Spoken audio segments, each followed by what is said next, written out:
இந்த அவைக்கும் அவையின் மூலம் நாட்டு மக்களுக்கு நான் சொல்லிக்கொள்ள விரும்புவது,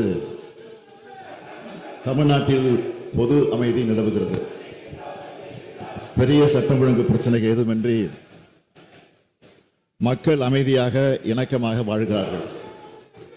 இதனால்தான் தொழில் முதலீடு, புதிய தொழிற்சாலைகள், இளைஞர்களுக்கு வேலை வாய்ப்பு என தமிழ்நாடு முன்னேற்ற பாதையில் சென்று கொண்டிருக்கிறது.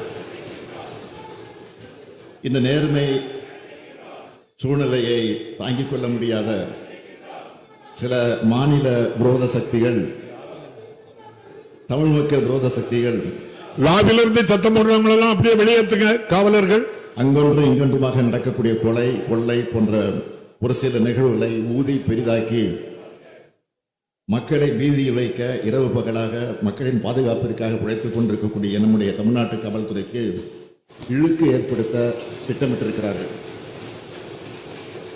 அதற்கு பிரதான எதிர்க்கட்சியும் துணை போகின்ற வகையில் தூபல் ஓடுகிறது. சில ஊடகங்களும் பத்திரிகைகளும் சேர்ந்து துணை போவது இன்னும் வேதனை அளிக்கிறது. தமிழ்நாடு அரசின் நற்பெயருக்கும் களங்கம் ஏற்படுத்திவிட முடியுமா என துடிக்கிறார்கள். அதிமுக ஆட்சியில் எத்தகைய கலவரங்கள் நடைபெற்றன என்பது அனைவருக்கும் தெரியும். அதுபோன்ற எந்த கலவரமும் இந்த ஆட்சியில் இல்லை.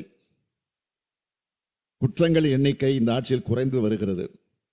புகார்களின் மீது உடனுக்குடன் நடவடிக்கை எடுக்கப்பட்டு வழக்கு போடப்படுகிறது. வழக்குகள் கண்டுபிடிக்கப்படுகின்றன. எந்த கட்சியை சார்ந்தவராக இருந்தாலும், ஆளுங்கட்சி சார்ந்தவர்கள் இருந்தாலும் அவர் மீது வழக்கு போடப்படுகிறது, தண்டிக்கப்படுகிறார்கள், கைது செய்யப்படுகிறார்கள். இதுதான் உண்மை. இப்படி பல்வேறு உறுதியான நடவடிக்கை எடுத்து மக்களை காவல்துறையும் தமிழ்நாடு அரசும் பாதுகாத்து வருகிறது. ஆகவே சில நேரங்களில் நடைபெறும் தொடர் சம்பவங்களை வைத்து தமிழ்நாட்டில் சட்டம் ஒழுங்கே சீர்கட்டு விட்டதாக மக்களை திசை திருப்புவதற்காகவே வீண் புரளிகளை கிளப்பாமல், எதிர்க்கட்சி தலைவராக இருந்தாலும் அவர் கூட்டணி வைக்க துடித்து கொண்டிருக்கக்கூடிய கட்சியாக இருந்தாலும் ஆக்கப்பூர்வமான அரசியல் செய்ய முன்வாருங்கள். தமிழ்நாட்டில் கடந்த 10 ஆண்டுகளில் உங்களுடைய அம்மையார் அவர்களுடைய ஆட்சியிலும் சரி, தற்போது எதிர்க்கட்சி தலைவருடைய முந்தைய ஆட்சியிலும் சரி, இப்போது எங்கள் ஆட்சியிலும் நடைபெறும் குற்ற சம்பவங்கள் தரவுகளை வைத்துத்தான் காவல்துறையினுடைய செயல்பாட்டை அளவிட முடியும் என்பதை இந்த நேரத்தில் தெரிவித்து, குறிப்பிட்ட சில சம்பவங்களை வைத்து சட்டம் ஒழுங்கு குறித்த தவறான பிம்பத்தை உருவாக்க வேண்டாம் என இந்த தருணத்தில் ஊடகங்களையும் நான் அன்போடு கேட்டுக்கொள்ள விரும்புகிறேன். அரசின் மீது ஆக்கப்பூர்வமான குறைகள் இருந்தால் சுட்டிக்காட்டுங்கள்.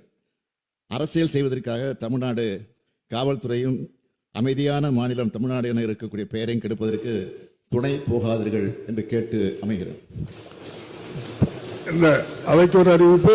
பத்திரிகையாளர்கள்லாம் வெளியேற்றப்பட்ட எதிர்க்கட்சி உறுப்பினர்கள் பேசிய எந்த வாசகங்களும் அவை குறிப்பில் ஏற்றப்படவில்லை. அவற்றை